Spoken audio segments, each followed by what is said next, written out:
আমার আর কোনো রাস্তা নেই। আমি যে বের হয়ে যাবো এখান থেকে, যে আমাকে মাইরা ফেলবে না ওইরকম হুমকিও আমাকে দেওয়া হয়েছে। আমার কাছে এগুলো রেকর্ডও হয়েছে। আমাকে যে মাইরা ফেলবে না, কিছু করবে না, এটার কোনো নিশ্চয়তা নেই। এর মধ্যে আমি রাস্তা দেখেও হইতে পারি। ঠিক আছে। আপনারা সমাজের বিবেক সত্য প্রকাশের, আপনারাই সমাজের অগ্রনায়ক। আজ আমি বাককণ্ঠ হৃদয় নিয়ে আপনাদের সামনে উপস্থিত হয়েছি। আমি নিম্ন স্বাক্ষরকারী বাংলাদেশ যুব মহিলা লীগের শেরগঞ্জ উপজেলা শাখার সাধারণ সম্পাদক এবং ময়মনসিংহ জেলা শাখার সদস্য। ময়মনসিংহ জেলা যুব মহিলা লীগের যুগ্ম আহ্বায়ক, 1 নম্বর যুগ্ম আহ্বায়ক স্বপ্না খন্দকার। ওনার সাথে মোবাইলের মাধ্যমে ময়মনসিংহ নগরীর চরপাড়া তাহার নয়াপাড়া বাসায় দাওয়াতের কথা বলে ডেকে নেন। সেখানে খাওয়া দাওয়া করার পরে সে আমাকে বলে, চলো আমার দিঘারখান্দা শান্তিনগর বাসায় যাই। বাসায় অনেকদিন যাওয়া হয় না, একটু পরিষ্কার পরিচ্ছন্ন করতে হবে। আমি সরল মনে তাহার কথায় রাজি হই। তাহার গাড়ি করে শান্তিনগর বাসায় যাই। সেখানে যাওয়ার কিছুক্ষণ পর স্বপ্না খন্দকার আমাকে বলে, একজন নেতা আসতেছে আমার বাসার সামনে গলির মাথায়, তুমি যা তাকে রিসিভ করে নিয়ে আসো। তাকে একটি রুমে নিয়ে যায়। বসে প্রায় 10 মিনিটের মতো ওই লোকের সাথে কথা বলে স্বপ্না খন্দকার যায়।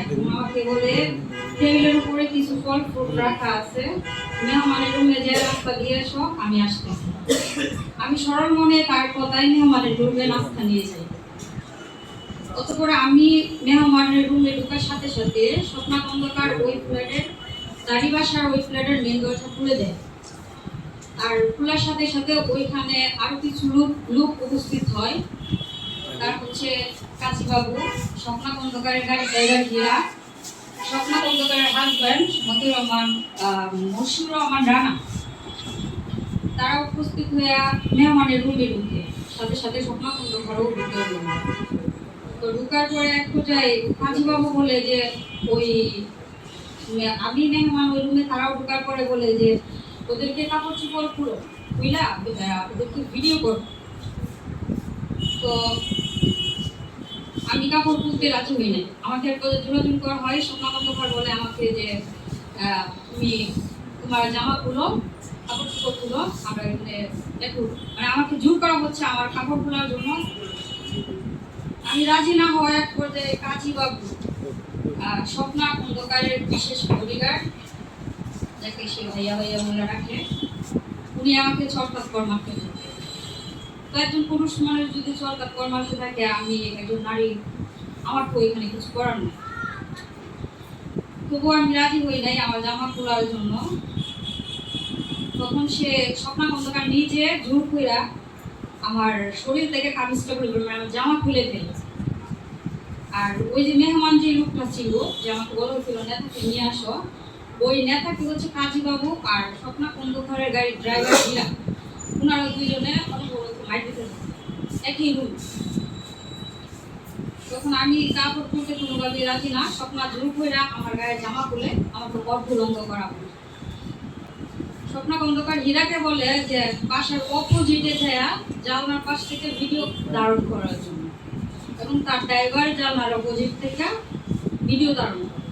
কাজীবাবু আর স্বপ্না খন্দকার এই বাসাতেই ছিল, ফ্ল্যাটের ভিতরেই ছিল। ওই সময় আমাকে দিয়ে, এবং ওই নেতা নাকি আমি জানি না, ওই মেহমান লোক করে দিয়ে আমাকে অর্ধলঙ্গ এবং মেহমান উলঙ্গ করে সে একটা ভিডিও ধারণের পরে ওই মেহমানকে অনেক মারামারি করে মারে তারা। মারার এক পর্যায়ে ওনাকে অনেকগুলো টাকা আনতে বলা হয়, অনির্দিষ্ট সংখ্যার টাকা আনার জন্য ওনাকে বলা হয়। তারপরে আমার সামনেই উনি হচ্ছে বিকাশের মাধ্যমে, বিভিন্ন বিকাশ নাম্বারের মাধ্যমে প্রায় অনেকগুলো টাকা দেয়। আমার সঠিক কোনো সংখ্যা জানা নাই, কিন্তু অনেকগুলো টাকাই উনি দেয়। দেওয়ার পরে এক পর্যায়ে ওনার ড্রাইভার ওই লোকটাকে যায় একদম রাস্তায় দিয়ে আসে। ওই লোক চলে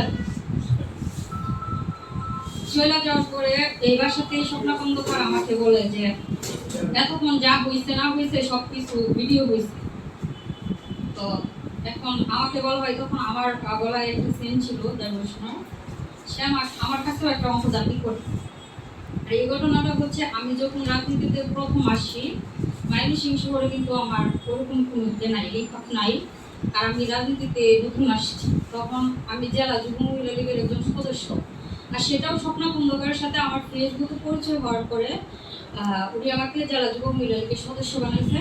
এবং আমাকে উনি নিজে মেসেজ করে বলছে যে তোমাকে তো সদস্য পদ দেওয়া হয়েছে, তুমি তো তাই আসো। তখন আমি রাজেন্দ্রপুরে আমার ক্লাসে ট্রেনিং অবস্থায় ছিলাম। তো আমি ময়মনসিংহে আসি, এবং আমাকে পদ দেওয়ার 7-2 মধ্যে আমার সাথে এই ঘটনা ঘটে। মানে আমার রাজনীতি লাইফের শুরুতেই আমার এই ঘটনা ঘটে। তো উনি আমার গলা থেকে ওই সেন্টটা খুলে নেন। আর কাজীবাবু যে লোকটা, উনি আমাকে অনেক আয়োজন করছে। তারপরে স্বপ্না খন্দকার বলে যে যদি আমি না দেই, একটা টাকা দাবি করে 7 লাখ। এখন আপনি যদি ব্ল্যাকমেল করে আমার কাছে টাকা চান, আমি কোথা থেকে টাকা দিব? আমার তো এখন টাকা দেওয়ার মতো কোনো দেয় না। তখন সে এক পর্যায়ে আমার কাছ থেকে আমার ওই গলার যে সেন্টটা ছিল সোনার, ওইটা উনি নিয়ে যায়। আমিও তাকে দিয়ে দিয়েছি, কারণ সে বলতেছে যদি আমি না দিই তাহলে উনি কখনো কারোর সাথে রাজনীতি কোনো প্রোগ্রামে যাও কিংবা আমার অপোজিটে যারা নেতৃত্ব দেও, তাহলে আমি তোমার এই ভিডিও ভাইরাল করি। তখন তো আমার তার থেকে সরারও কোনো রাস্তা নাই। আর ভাই, আমি মধ্যবিত্ত ফ্যামিলির মেয়ে, আমার এই পরিমাণ টাকা নাই যে আমি টাকা দিয়ে বন্ধ করে দেবো।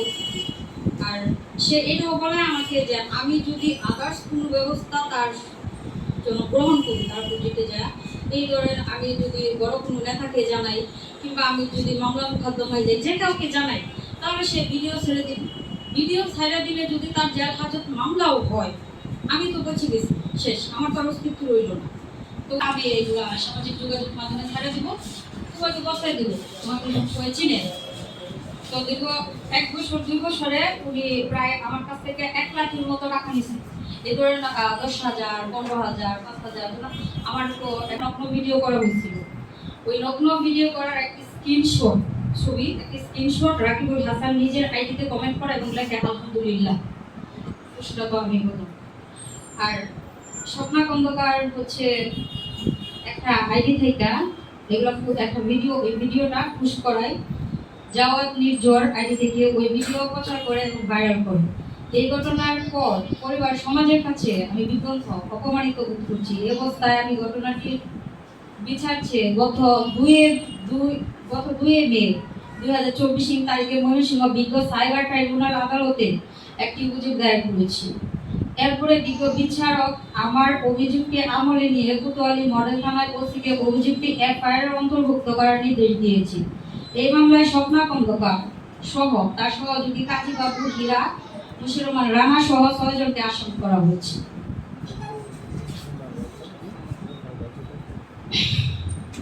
প্রিয় সাংবাদিক বন্ধুগণ, আমি স্বপ্না খন্দকারের ষড়যন্ত্র ও প্রতারণার শিকার। আমার মতো আরো অনেক নারী স্বপ্না খন্দকারের মোবাইলে জিম্মিয়ে প্রতারণার শিকার।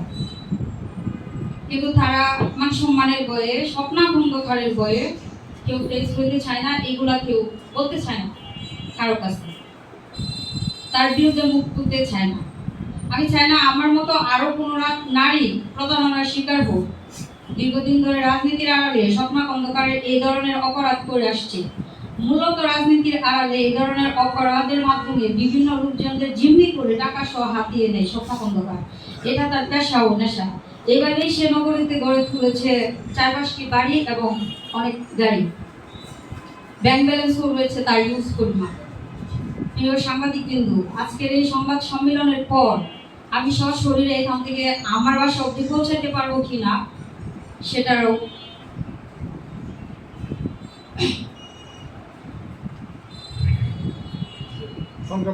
আশঙ্কা বোধ করছি। তবুও আমি প্রশাসনের দৃষ্টি আকর্ষণ করে স্বপ্না খন্দকারের সকল অপরাধের সুষ্ঠু নিরপেক্ষ তদন্ত দাবি করছি।